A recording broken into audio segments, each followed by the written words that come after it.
tout le monde, moi c'est Tim autour de la ferme Merci Richard. La vidéo du jour est en lien avec ce qu'on a l'habitude de vous dire ici à la ferme Merci Richard. C'est qu'il est impératif justement d'associer le cacao à beaucoup de choses. Cela peut permettre à ce qu'on puisse nettoyer ce cacao-là. Ici c'est le macabo.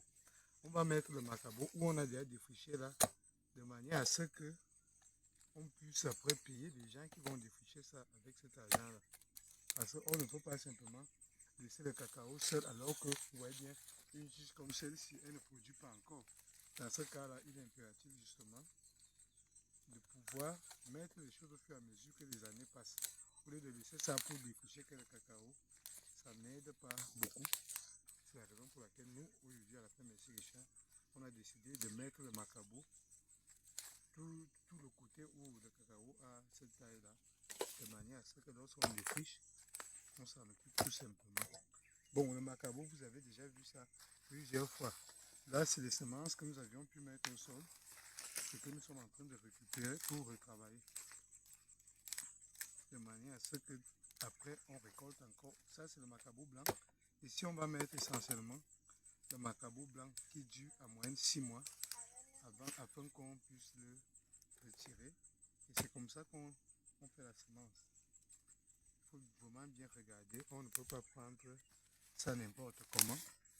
Et pour ceux qui n'ont jamais cultivé le macabo, il faut savoir qu'il faut bien nettoyer ça comme ça. Quand on met ça au sol, ça devient avec le feuille comme ça là, et c'est comme ça que ça commence à produire. Après, il faut recouper la semence pour faire en sorte que, pour multiplier quoi, dans ce sens-là. Comme l'exemple que vous avez vu lorsque nous avions fait notre gémois là-bas. Du coup là, on récolte on retire cette semence là pour enfin la ressemer. Nous sommes en train de faire là. Ça, c'est vraiment le tubercule qui commence à pousser et qu'on peut encore à nouveau utiliser comme de la semence. Tout ça, c'est la semence. Et là, c'est la tige mère que nous avions semée. Ça là. Et on va également découper ça plus avec beaucoup plus de parties quoi, pour faire davantage de semences. Quand c'est grand comme ça, il est impératif de bien nettoyer comme ça pour observer et voir ce qu'on doit semer. Parce qu'on ne sème pas tout ça. Il y a une partie qu'on sème, l'autre partie on ne va pas pouvoir le semer, sinon rien ne pousse. Au village, ici, bon, l'arrondissement c'est Ndom, au centre du Cameroun. Ici, on va vous montrer comment couper dans ça, pour faire ça, pour multiplier la semence. Il faut bien nettoyer ça comme ça. Et lorsqu'on nettoie comme ça, après il faut choisir. Au village, on parle de l'œil dans les yeux du macabo, c'est ça qui pousse. Et lorsqu'il n'y a pas ces yeux-là, finalement, qu'est-ce qui se passe? C'est que le macabo ne pousse pas. Et du coup, bien sûr, quand ça ne pousse pas, ça ne produit pas. Ça veut dire qu'on a travaillé pour rien. Donc, il est donc impératif de bien observer ça. Du coup, je commence par couper. Comme j'ai coupé là, ici, il n'y a pas l'œil. Du coup, ça ne sert à rien, ça ne va jamais pousser. Là, je peux bien regarder. Et je vois que là, il y a les yeux qu'on va pouvoir vous montrer.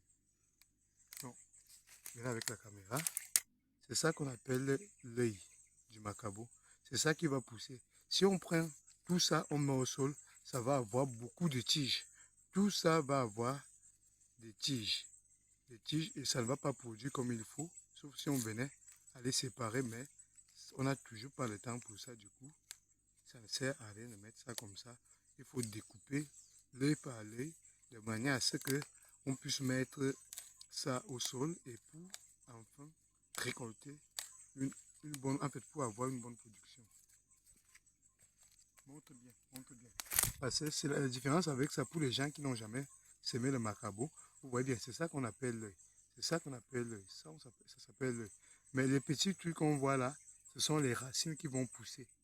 Donc, lorsqu'il n'y a pas l'œil, comme si on enlève cette partie-là, ça ne va jamais pousser parce qu'il n'y a pas l'œil. Mais ici, lorsqu'on coupe ici, ceci va pousser et ça va donner une tige. C'est ça qu'on appelle donc l'œil du macabo. Et moi, je vais pouvoir couper ça comme ça. Et puis, je vais encore couper d'abord cette partie-là. Cette partie que vous voyez là, bon, il y a l'œil qui est là, ça veut dire que ceci va pousser. Du coup, à la fin, et ça aussi va pousser. À la fin, on va pouvoir séparer ça. Et là, ça va également pousser. C'est comme ça qu'on coupe ce macabo. Et le reste que vous voyez là, ce sont les racines. Et maintenant, là où c'est intéressant, c'est ici, c'est que vous voyez bien que partout là, l'œil se trouve que là. C'est ça qu'on appelle l'œil. Si vous nettoyez ça bien, vous voyez comment ça se présente. Du coup, on va d'abord prendre ça de telle manière. Ensuite, je vois l'œil là. C'est ça que je vais enlever. J'enlève l'œil ici. Lorsque je mets ce macabo au sol, dans ce sens-là, c'est ça qui part au sol. Parce que là où ça va pousser, du coup, ça va tourner comme ça. Si on met comme ça, le macabo ne va jamais pousser. En tout cas, vous allez voir l'expérience après. Et là, je regarde encore. Là, il y a l'œil. Du coup, je peux encore couper ça comme ça. Et il y a deux yeux là. Du coup, je recoupe au milieu. Vous voyez, tout ça, ce sont... Vous voyez, donc, à partir d'une tige, on peut avoir beaucoup de semences, comme vous voyez là. Là, il y a encore l'œil. On coupe, vous voyez. C'est ça qui va pousser. Là, il y a l'œil. On coupe, c'est ça qu'on va semer. Et on va continuer à couper ça pour chercher les yeux. Vous voyez, là, il y a l'œil, là, il y a l'œil, là, il y a l'œil. Et ici également, il y a l'œil. Du coup, avec ça, on commence par couper comme ça. Et enfin, je vais pouvoir sélectionner comme ça. Je peux néanmoins mettre deux yeux. Après, il faudra les séparer. Sinon, ça va me déranger pour couper comme il faut. Et là, vous voyez, là, il y a deux yeux. Là, il y a également deux yeux. Ça va pousser les deux. Mais après, on va pouvoir les séparer. C'est trop proche, donc on ne peut pas couper ça n'importe comment. Là, on peut couper comme ça. Vous voyez, ça c'est l'œil. Ça va pousser. Là également. Ça va pousser. Il y a l'œil là. Ça va pousser. Il y a encore là. Là aussi. Et la dernière partie qui nous restait, vous voyez qu'ici, on peut couper ça comme ça. Ça va pousser parce que c'est l'œil. Et on regarde encore là. Vous voyez, quand l'œil commence déjà à pousser, ça se présente comme vous voyez là. Du coup, ça, vous voyez bien, ça devient comme une tubercule. C'est l'œil qui pousse comme ça là. Et enfin, si on laisse ça longtemps, ça peut donner une tubercule. Ça va donner une tubercule. Après cette tubercule, qu'est-ce qui se passe? C'est que ça va donner une tige.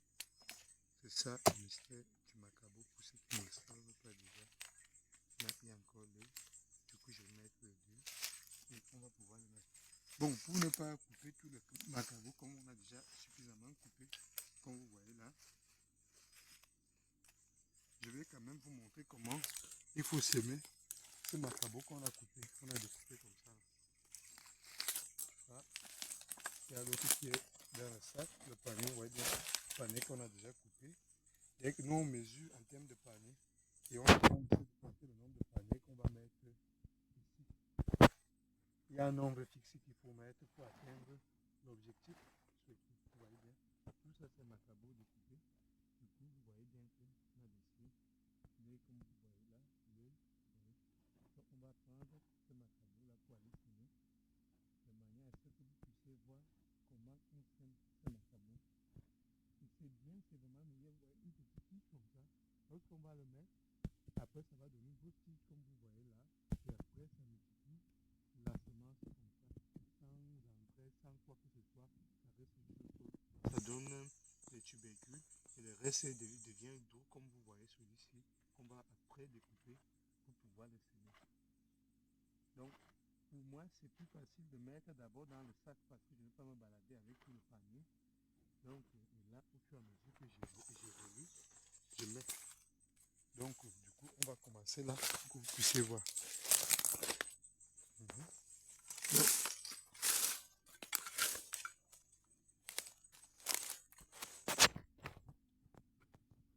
Moi, je prends d'abord ça là, là-bas.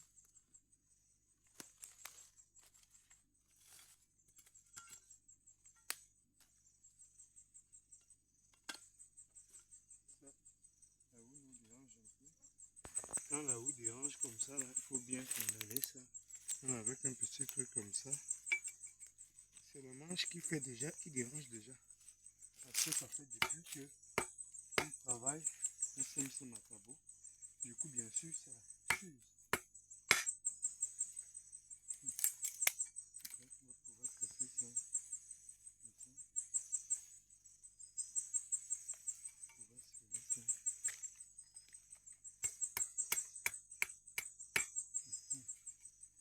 Ah, c'est solide. Du coup, je vais prendre ça pour mettre par exemple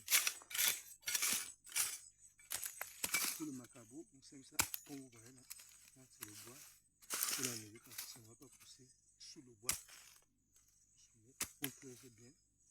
Et vous voyez bien que du côté de l'œil là, on va mettre sur le sol comme ça. Et puis, là, c'est déjà semé.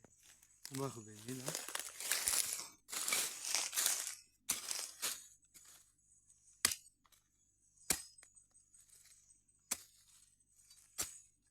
Là, l'œil est là. On le met encore au sol. Et vous voyez bien que c'est comme ça. Là, je ne vais pas me rapprocher du cacao là. Parce qu'il faut quand même que ça soit loin du cacao, étant donné que le cacao a des racines. Donc nous, on se met, lorsqu'il y a davantage de cacao, comme ça là, on ne met pas à côté, on vient un peu plus loin, comme ici. Là, il y a une petite de cacao, comme vous voyez là. Là, derrière, également. Ici, là, devant, on voit ça. Du coup, moi, je peux bien mettre mon macabo ici, au-delà même de 3 mètres. Pour qu'il ne va pas avoir de problème. Pour ceux qui ne connaissent pas justement comment on sème le macabo, nous croyons quand même qu'à la ferme ici Richard, en surveillant nos vidéos, finalement on se rend compte qu'on peut bien apprendre la culture du macabo et on peut comprendre que l'importance justement, que peu importe les moyens que nous disposons, il faut avoir une sagesse, une philosophie pour pouvoir évoluer dans ce domaine-là, justement, comme nous ici, à la ferme ici Richard, notre projet de base, c'est le cacao. Mais le cacao, comme on vous a toujours dit, c'est 3 ans. 3 ans, c'est long. Défricher, redéfricher, redéfricher, finalement. Traiter, il faut beaucoup de moyens. Pour une personne qui n'aurait pas de moyens, ça pourrait être difficile pour lui.